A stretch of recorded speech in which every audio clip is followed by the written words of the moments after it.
दोस्तों नमस्कार। दोस्तों सपना दिखाया गया था 5 ट्रिलियन की इकोनॉमी का। सत्ता में बैठे लोगों ने तालियां बजाई थी और शायद सुनने वालों ने भी तालियां बजाई थी, क्योंकि एक ऐसा सपना था जिस सपने को पालना शायद सत्ता की जरूरत थी और इस देश के व्यापारियों की जरूरत थी, इस देश के कॉरपोरेट्स की जरूरत थी, इस देश के पैसे वाले लोगों की जरूरत थी। लेकिन एक के बाद एक निर्णय जिस तरीके से भारत को मौजूदा वक्त में लाकर खड़ा कर चुके हैं, उसमें अब सवाल सिर्फ महामारी भर का नहीं है। उसमें सवाल अब सिर्फ यह नहीं है कि दवाइयां नहीं है, ऑक्सीजन नहीं है, अस्पताल के बेड नहीं है और वैक्सीन भी नहीं है, और इन सारी चीजों की ब्लैक मार्केटिंग, जमाखोरी ऊपर से नीचे, दाएं से बाएं हर कोई अपने तरीके से कर रहा है, लेकिन उस पर रोक टोक लगाने की परिस्थितियां भी नहीं है। परिस्थितियां कितनी विकट हो गई है, हमें लगता है आज आपको महामारी से हटकर जरा इस देश के आर्थिक हालातों को समझ लेना चाहिए, क्योंकि वो बेरोजगारी पूरे चरम पर है। इस देश के भीतर में बैंकों को खोखला जो किया जा रहा है वह भी चरम पर है। इस देश के भीतर में भविष्य निधि में जो पैसा रखते हैं वह भी भविष्य तो दूर की बात है, सिर्फ तत्काल में जीवित रह जाए इसके लिए भविष्य निधि से पैसा यानी पीएफ से पैसा निकालने वालों की तादाद बढ़ती चली जा रही है। हालांकि इसी दौर में बैंक से जिन पैसे वालों ने लोन लिया उन्होंने लोन नहीं लौटाया, उनकी तादाद भी बढ़ गई। और इसी दौर में सरकार ने जो बैंकों के द्वारा दिया गया लोन था उसको रिटर्न ऑफ यानी माफ करने की परिस्थितियों में भी चरम की परिस्थिति लाकर खड़ी कर दी।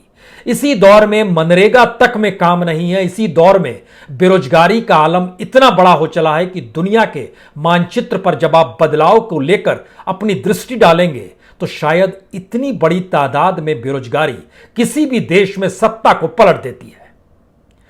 लेकिन यह देश लोकतांत्रिक है। इस देश के साथ जुड़ा हुआ है एक के बाद एक ऐलान किया जाने की परिस्थिति और उस पर तालियां बजाना, और तालियां बजाने के लिए मीडिया चाक चौबंद व्यवस्था लगातार करता है। तो हमें लगता है कि आज पन्ने दर पन्ने खोलने की जरूरत इसलिए आन पड़ी है क्योंकि इस देश की जीडीपी के बराबर ही भारत पर कर्ज है। 99% कर्ज कल्पना के परे है। जितनी जीडीपी उतना ही कर्ज। जब महामारी नहीं आई थी 2019 में, अगर आप चले जाइएगा, उस समय भारत की जीडीपी के मुकाबले भारत पर कर्ज 72 से 74% था। जब महामारी की पहली लहर आई उस वक्त यही कर्ज बढ़कर लगभग 89-90% तक पहुंच गया। लेकिन आईएमएफ ने अपने तौर पर यानी इंटरनेशनल मॉनेटरी फंड ने अपने तौर पर माना कि भारत अपनी इकोनॉमी को रिकवर करेगा, और बार बार सरकार की तरफ से कहा जाता था हम वी शेप में हैं, नीचे गए हैं तो ऊपर भी उठेंगे। और आईएमएफ ने भी कहा कि ठीक कह रहे हैं, आपका जो कर्ज है आप पे वह 90 से घटकर 80 तक आ जाएगा। लेकिन 2 हफ्ते पहले या कहें अप्रैल के दूसरे तीसरे हफ्ते में आईएमएफ के डिप्टी डायरेक्टर हैं पाउलो मौर्य, उन्होंने प्रेस कॉन्फ्रेंस की। उन्होंने जानकारी दी कि भारत की इकोनॉमी रिकवर कर पाने की स्थिति में नहीं है और यहां पर जो कर्ज है वो 99% तक 2021 के अंत तक चला जाएगा। यानी देश की जितनी जीडीपी उतना ही कर्ज भारत पर। और यहीं से सबसे बड़ा सवाल पैदा होता है कि यह स्थिति इस देश के भीतर में आ कैसे गई। क्या महामारी के वक्त ही सारी परिस्थितियां पैदा हुई है या उससे पहले से चली आ रही थी? क्योंकि जब नोटबंदी की गई तो तालियां हर किसी ने बजाई, लेकिन किसी ने नहीं सोचा कि इस देश में नोटबंदी के बाद इस देश के अनऑर्गेनाइज सेक्टर को पटरी पर कौन लाएगा। जब जीएसटी का जिक्र पार्लियामेंट में दूसरे सूरज के उगने के समान किया गया तब भी किसी ने नहीं सोचा कि जब जीएसटी इस देश में अलग अलग स्लैब में लागू होगी तो इस देश के व्यापारियों का क्या होगा, उनके बाजार, उनकी व्यापार को पटरी पर कौन कैसे लाएगा। इस देश के भीतर में जब लॉकडाउन भी किया जाता है पहले दौर में, उस वक्त भी किसी ने नहीं सोचा कि आप ऑफ तो कर देंगे, ऑन कैसे करेंगे। शायद मौजूदा वक्त में देश के प्रधानमंत्री समझ गए हैं इस देश को ऑफ करना आसान है, लेकिन इस देश को ऑन करने का हुनर हमारे पास है नहीं, तो फिर मुश्किल होगी। और यही मुश्किल कमोवेश बीते 7 बरस से हर परिप्रेक्ष्य में सामने निकल कर आई है। लेकिन जरा देखिए 2020 मार्च के बाद से लेकर अभी तक की परिस्थितियां, 1 साल के वक्त में क्या कुछ हो गया। सिर्फ इस प्रोसेस को अगर आप समझना चाहते हैं तो जरा दिल पर या कलेजे पर हाथ रख लीजिए, क्योंकि स्थिति वाकई इतनी डामाडोल है कि आप परिस्थितियों को बिना इस देश को समूचे लॉकडाउन में लाए बगैर इस देश को आप ऑफ कर चुके हैं, और उसको ऑन में कौन लेकर आएगा? क्या कोई 2024 में लेकर आएगा? अर्जेंटीना और ब्राजील की जो स्थिति है मार्केट इकोनॉमी के मातहत, उसी की कैटेगरी में भारत भी आकर खड़ा हो चला है।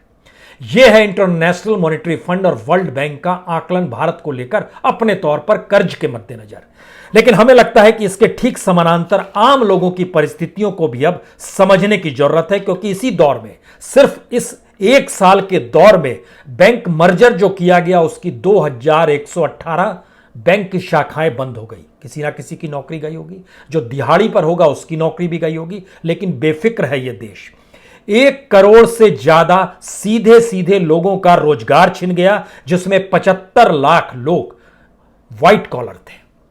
जी, ऑर्गेनाइज सेक्टर के व्हाइट कॉलर 75 लाख, हम सिर्फ इसी दौर का जिक्र कर रहे हैं। इसी के पैरेलल में लगभग 1 करोड़ 35 लाख अनऑर्गेनाइज सेक्टर के रोजगार पाए हुए लोगों की नौकरी चली गई इसी दौर में। 41 करोड़ लोगों पर सीधा असर पड़ा है, लेकिन सरकार की तरफ से चेतने की स्थिति नहीं आई, क्योंकि वह ऑफ करना जानती है, ऑन करना नहीं जानती है। इस देश को कैसे ऑन किया जाए यह हुनर उसके पास नहीं है। 19 करोड़ लोगों की आय इस दौर में गिर गई। बेफिक्र है सरकार क्या? 10 करोड़ से ज्यादा लोग कर्जदार हो गए। बेफिक्र है सरकार क्या? बैंकों के भीतर पहली बार जिनके अकाउंट थे उनकी संख्या बढ़ गई विलफुल डिफॉल्टर के तौर पर, यानी पैसा लौटा पाने की स्थिति में नहीं है। वो कह रहे हैं आपको जो कुर्की करनी है कर लीजिए, हम पैसा दे पाने की स्थिति में नहीं है। और इनकी तादाद 12,917 है, सिर्फ 2020 के दौर में, जब हम लोग कोविड से 2-2 हाथ कर रहे थे। इसी दौर की स्थिति है। और जो रकम है वो 2,44,602 करोड़ की है, जो बैंकों को चूना सिर्फ इसी 1 बरस के भीतर लगा है। इतना ही नहीं, जो पीएफ से पैसा निकाला जाता है, पीएफ से पैसा निकालने की तादाद जो है इस तेजी से बढ़ती चली जा रही है कि आज की तारीख में जो भविष्य निधि का पैसा वहां पर जमा था, उनकी संख्या लगभग 1 करोड़ 40 लाख से ज्यादा हो गई। यह 1 करोड़ 40 लाख वैसे लोग हैं जिनकी 15,000 रुपए से कम की कमाई है। 15,000 रुपए से ज्यादा की कमाई वालों की संख्या भी तकरीबन 1 करोड़ को छू रही है।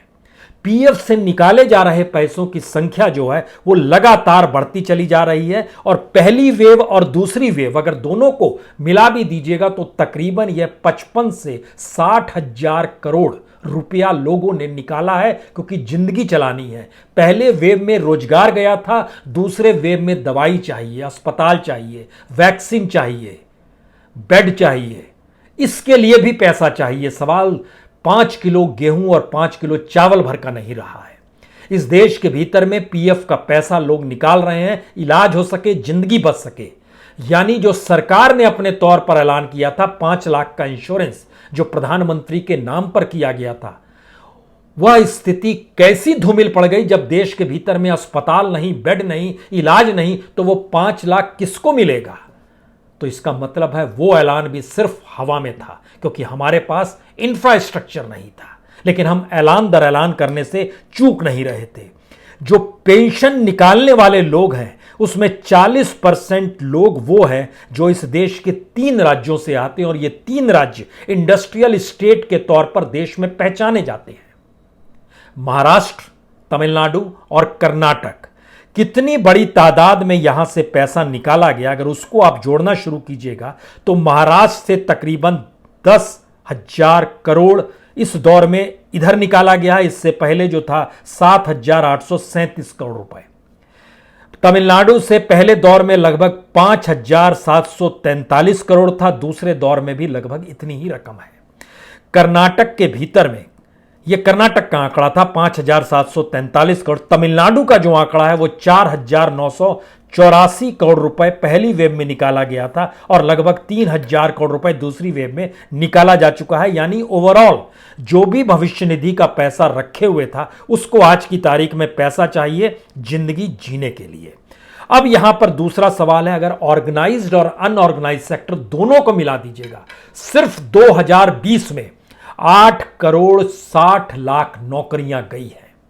सिर्फ 2020 का हम जिक्र कर रहे हैं, जिनके पास नौकरी थी, परमानेंट के तौर पर थी, और इन्हीं 8 करोड़ 60 लाख में से 2 करोड़ से ज्यादा लोगों ने भविष्य निधि का खाता अपना बंद करके पैसा निकाल लिया। बेफिक्र है सरकार, वो ऑफ करना जानती है, ऑन करना नहीं जानती है। उसके पास ऑन का स्विच नहीं है, तो गड्ढे खुदते चले जाएं, गड्ढे भरेंगे कैसे ये नहीं पता है। सिर्फ अगस्त के महीने में सबसे ज्यादा पिछले साल 2 करोड़ 10 लाख लोगों की जॉब गई, जो CMIE का डाटा बताता है। इतनी भयावह स्थिति के भीतर में भी इस देश का अब अनूठा सच सबसे बड़ा यह है कि बैंकों के भीतर का खोखलापन बनाने की परिस्थिति अभी भी जारी है। मसलन इस एक बरस के भीतर में जो 2020 का जो कोविड काल था, बैंक ऑफ बड़ौदा की 1283 शाखाएं बंद हो गई, SBI की 332 शाखाएं बंद हो गई, यूनियन बैंक ऑफ इंडिया की 124 शाखाएं बंद हो गई, कैनरा बैंक की 107 शाखाएं बंद हो गई, इंडियन ओवरसीज बैंक की 53 शाखाएं बंद हो गई, सेंट्रल बैंक ऑफ इंडिया की 43 शाखाएं बंद हो गई। यानी लगातार जिन पे असर पड़ रहा है उसमें जो आय भी कम हो गई है। ये जो 22% का आंकड़ा जो हम आपको बता रहे हैं कि इनकी आय कम हो गई, इनकी संख्या अगर आप करोड़ में एनालिसिस करना शुरू करेंगे तो 18 करोड़ लोगों की आय इस दौर में कम होती चली गई, जो बैंक के साथ अपने धंधे को जोड़े हुए थे। पैसा वहां से भी निकाला जा रहा है। और इन सब के बीच में एक दूसरी परिस्थिति को जरा एक सेकंड के लिए खुश हो लीजिए कि जो विलय और अधिग्रहण था कॉरपोरेट के भीतर का, जिसमें सरकार पूरा सहयोग करती है, उस विलय और अधिग्रहण में 8% का इजाफा हो गया। आप कहेंगे 8% मतलब क्या निकाला जाए सिर्फ एक साल में? इस 2020 का हम आपसे जिक्र कर रहे हैं, इसका मतलब है लगभग 32 अरब डॉलर, 32.8 अरब डॉलर इस विलय और अधिग्रहण से कॉरपोरेट को 8% का लाभ हो गया। और जो विलफुल डिफॉल्टर थे बैंक के भीतर में, जिन्होंने पैसा नहीं दिया, उनकी संख्या हमने आपसे जिक्र किया 12,917 थी, और यह 2,44,602 करोड़ था। आप कहेंगे ऐसे समझ में नहीं आ रहा है, तो हम आपको बताते हैं 3 साल पहले क्या स्थिति थी। मसलन 2017 में जो बैंकों से विलफुल डिफॉल्टर जो पैसा नहीं चुका पा रहे थे, वह था 1,18,130 करोड़। 3 साल के भीतर में यह दुगना हो गया। यानी जो पैसा बैंक से ले चुके थे वो लौटा पाने की स्थिति में नहीं है। बैंक के सामने मुश्किल है कि वो करे तो क्या करे। और देखिए ईमानदारी बैंक की, SBI की भी ईमानदारी इसमें देखनी चाहिए। इसलिए देखनी चाहिए कि उसने क्या किया, इस दौर में जो लोग डिफॉल्टर हैं उनकी लिस्ट जारी नहीं की, नहीं बताया कि 100 करोड़ से ज्यादा किन्हों ने पैसा डकार लिया इस देश के नागरिकों का। उन्होंने 2014 से पहले, यानी जब मनमोहन सिंह की सरकार थी, तब के डिफॉल्टर की लिस्ट पूरी जारी कर दी। उस डिफॉल्टर की लिस्ट में जानकारी आई कि उस समय लगभग 1,538 डिफॉल्टर थे 31 मार्च 2014 से पहले, और कुल रकम थी 53,806 करोड़। आज की तारीख में सिर्फ एक साल में क्या रकम है? लगभग 2.5 लाख करोड़, 5 गुना ज्यादा है। लेकिन SBI उस दौर के डिफॉल्टर्स की लिस्ट को जारी कर रहा है। और उस वक्त भी जो लिस्ट आई थी, ऐसा नहीं है कि उस समय करप्शन नहीं था, लेकिन अब करप्शन का पैमाना चरम पर पहुंच गया। अब इकोनॉमी के दरवाजे जो हैं चरम पर जाकर बंद हो रहे हैं, क्योंकि हम चीजों को ऑफ करना जानते हैं, ऑन करना नहीं जानते हैं। शायद इसीलिए जब लिस्ट में देखा गया कि किस किस प्रोफेशन के लोग थे, आयरन एंड स्टील से जुड़े हुए लोग, ट्रेडिंग से जुड़े हुए लोग, इंजीनियरिंग से जुड़े हुए लोग, कंस्ट्रक्शन से जुड़े हुए लोग, टेक्सटाइल से जुड़े हुए लोग, फूड प्रोसेसिंग से जुड़े हुए लोग और कंपनी दोनों, जो ज्वेलरी बनाते हैं वो, और इंफ्रास्ट्रक्चर से जुड़े हुए लोग, इनकी तादाद है। अगर इस दौर में आइएगा तो कुछ लिस्ट जो जारी की गई, जो RBI के जरिए की गई, उसमें जैसे कुछ नाम आप लेंगे तो उसमें आएगा किंगफिशर एयरलाइंस का नाम भी आएगा, जिसने 10,000 करोड़ रुपए लिया। स्टर्लिंग बायोटेक ग्रुप का भी नाम आएगा, 15,600 करोड़। रिलायंस एग्रो लिमिटेड का भी नाम आएगा, 3,871 करोड़। पिक्सन मीडिया प्राइवेट लिमिटेड का नाम भी आएगा, 3,000 crore. Winsome diamond and jewellery private limited का भी नाम आएगा, 8,000 करोड़। लेकिन सवाल यह नहीं है, सवाल है, ये दो चार नाम लेने से काम नहीं चलेगा और ये बताने से काम नहीं चलेगा कि इस देश के भीतर में ये कॉरपोरेट लूट कर चले गए। दरअसल ये मास लेवल पर है। इस देश की सबसे बड़ी त्रासदी ये है कि यह देश सिर्फ अपर क्लास और अपर मिडिल क्लास और मिडिल क्लास को टैक्स में दायरे रखकर जीता है। बाकी जो 100 करोड़ का देश है उसको लेकर कोई चिंता नहीं, ना उसको वैक्सीन को मिल रहा है नहीं मिल रहा है, उसको बेड मिलता है या नहीं मिलता है, उसको नौकरी भी मिल रही है नहीं मिल रही है, उसके पास जो रोजगार था मजदूरी का वह भी छिन गया तो क्या है। तो जब हमने आपसे जिक्र किया 41 करोड़ लोगों पर सीधा असर असंगठित क्षेत्र के पड़ा, तो इसमें से 41 करोड़ का मतलब यह है इसमें से लगभग 10 से 12 करोड़ लोग लौटे थे पहली वेव के दौरान, जो प्रवासी मजदूर का जब हम जिक्र कर रहे थे। आज की दौर में उन पर सीधा असर, क्योंकि गांव में भी काम नहीं है और ये पूरा का पूरा वेव 2 जो है गांव को भी अपने भीतर समेट चुका है। तो हर को पैसा चाहिए, लेकिन पैसा कहां से आएगा। सरकार 2 महीने का 5 किलो गेहूं 5 किलो चावल पर आकर टिक गई है। तो ऐसे में हमको लगता है कि सरकार ने इसी दौर में आईडीबीआई को बेचने की पेशकश भी की, उसको भी कैबिनेट में ले आई कि आईडीबीआई का जो परसेंटेज है लगभग 45% गवर्नमेंट के पास है, लगभग 49% एलआईसी के पास है। एलआईसी भी गवर्नमेंट की है, तो पैसा कैसे रोटेट किया जाता है, अब उसको एलआईसी ही उसमें कुछ पैसा लगा रही है कि उसका पड़ जाए, तो गवर्नमेंट अपने शेयर कम कर रही है। अगर जो भी संस्थान, जो पब्लिक सेक्टर का संस्थान होता है, वो जब लाभ में होता है तो उसके पैसे को कैसे डाइवर्ट करना है, वो कोई भी हो सकता है, वो एनटीपीसी भी हो सकता है, वो एलआईसी भी हो सकता है। जहां पर भी जनता का भी पैसा, जो एलआईसी में जनता का भी पैसा लगा हुआ है, उसको भी कैसे डाइवर्ट किया जा सकता है। यानी इस देश के भीतर जो लोग संभालते हैं पूरे सिस्टम को, वह तो बार बार फेल हुए हैं 7 साल के दौरान, चाहे वो नीति आयोग अपने तौर पर हो, चाहे वो आरबीआई हो, चाहे वो फाइनेंस मिनिस्ट्री हो, चाहे वो कॉमर्स मिनिस्ट्री हो, या इस देश के जो ब्यूरोक्रेट हो। लेकिन आपने ध्यान दिया, किसी को भी बदला गया? किसी को नहीं बदला गया इस दौर में। जबकि कोई बच्चा जब बार बार फेल करता है तो उसको वो काम सौंपा नहीं जाता है, किसी दूसरे को सौंपा जाता है। लेकिन हमारी ब्यूरोक्रेसी में इस दौर में आपने देखा होगा, जब पूरी स्टेट और सरकार और किस तरीके से सिस्टम जब फेल नजर आ रहा है, तो भी कोई उंगली नहीं उठा रहा है कि फलां अधिकारी ने गड़बड़ की, क्योंकि निर्णय पिरामिड की तर्ज पर लिए जा रहे हैं और पीएमओ अपने तर्ज पर काम कर रहा है। तो फेल जिसको भी कहेंगे, इसका मतलब है वो निर्णय ले रहा था क्या। इसीलिए इस देश के हेल्थ मिनिस्टर फेल नहीं है, इसीलिए इस देश की फाइनेंस मिनिस्टर फेल नहीं है, और इस देश के प्राइम मिनिस्टर तो फेल हो नहीं सकते। तो ये सारी परिस्थितियां एक साथ अगर आप जोड़ना शुरू कीजिएगा, तो आईडीबीआई को जब कैबिनेट में रखा गया तो उसके साथ एक पर्चा भी आरबीआई का निकल के आया कि अब आईडीबीआई को बेच रहे हैं। तो 2014 से, यानी मौजूदा मोदी सत्ता के दौर में, कितना लोन आईडीबीआई का ही रिटर्न ऑफ किया गया? 45,693 करोड़ रुपए इस 6 साल के भीतर में रिटर्न ऑफ लोन कर दिया गया। दूसरा सवाल आता है, ये बैंक ने रिकवरी कितनी की? आपको जानकर हैरत होगी, सिर्फ 3,704 करोड़ की रिकवरी हुई है और 45,000 करोड़ रुपए माफ कर दिए गए। और यही फहरिस्त कमोवेश हर बैंक की है। सबसे महत्वपूर्ण बैंक आपके दिमाग में जो भी आता है इस देश के भीतर में, जिन्होंने 100 करोड़ से ज़्यादा का लोन लिया होगा, किस रूप में लिया है, कैसे लिया है, हमें लगता है कि इसमें हर चीज़ अगर देखना, जैसे पीएनबी का नाम आया था नीरव मोदी को लेकर। ऐसा नहीं है कि नीरव मोदी लोन लेकर भाग गया, फरार हो गया, तो उसके बाद पीएनबी सुधर गया, ऐसा भी नहीं है। जैसे 2016-17 से लेकर 2019-20 इस 4 फाइनेंशियल ईयर में पीएनबी ने जो रिटर्न ऑफ उसको जो किया गया वो 44,000 करोड़ का है। यानी नीरव मोदी जो लेकर बना गया उससे कितने गुना ज्यादा है। 10,000 करोड़ मान लीजिए उधर का चक्कर था, ये 44,000 करोड़, यानी उसी रेशियो में लगातार अब भी लोन दिया जा रहा है।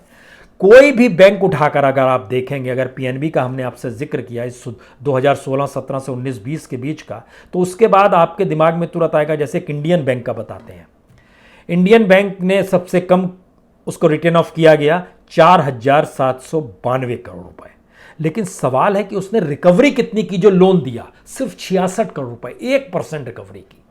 ये अगर बैंकों की परिस्थिति है, और इस परिस्थिति के मार्फत अगर ये बात खुले तौर पर सामने आती है कि इस देश का सबसे बड़ा बैंक एसबीआई भी, अगर हमें लगता है कि आप अगर 8-9 साल का देखना चाहते हैं और फिर उसके बाद निकल कर आएगा कि सिर्फ इसी दौर का बताइए, 2016-17 से। हम दोनों स्थिति आपके सामने रखते हैं, तब आप समझ पाएंगे कि इस देश में किस तरीके से बैंकों से जो पैसा उठाया जाता था, उसके जरिए एक बिजनेस मॉडल खड़ा किया जाता था, वह परिस्थिति भी 2019 के पास ढह गई है, क्योंकि हमारा पूरा इंडस्ट्रियल सेक्टर तबाह हो गया। वहां पर आपने चीजें ऑफ कर दी है, क्योंकि कामगार जो नौकरी पेशा करते थे, जब वो पीएफ से पैसा निकाल रहे हैं और उनकी संख्या इन इंडस्ट्रियल स्टेट में काम करने वालों की लगभग 40 से 60% तक है, तो इसका मतलब है संकट बहुत ज्यादा गहरा रहा है। शायद इसीलिए एक सवाल हर के जहन में आएगा, एसबीआई में 2012 से 2020 तक 1,23,432 करोड़ रुपए रिटर्न ऑफ किया गया, लेकिन अगर उसको सिर्फ कम करके 2014-15 से एनालिसिस शुरू कीजिएगा, तो आपके सामने डाटा जो निकल कर आएगा, पता चलेगा कि 1 लाख करोड़ तो इधर का है, मनमोहन सिंह के काल का 23,000 करोड़ उसको जोड़ा दिया गया।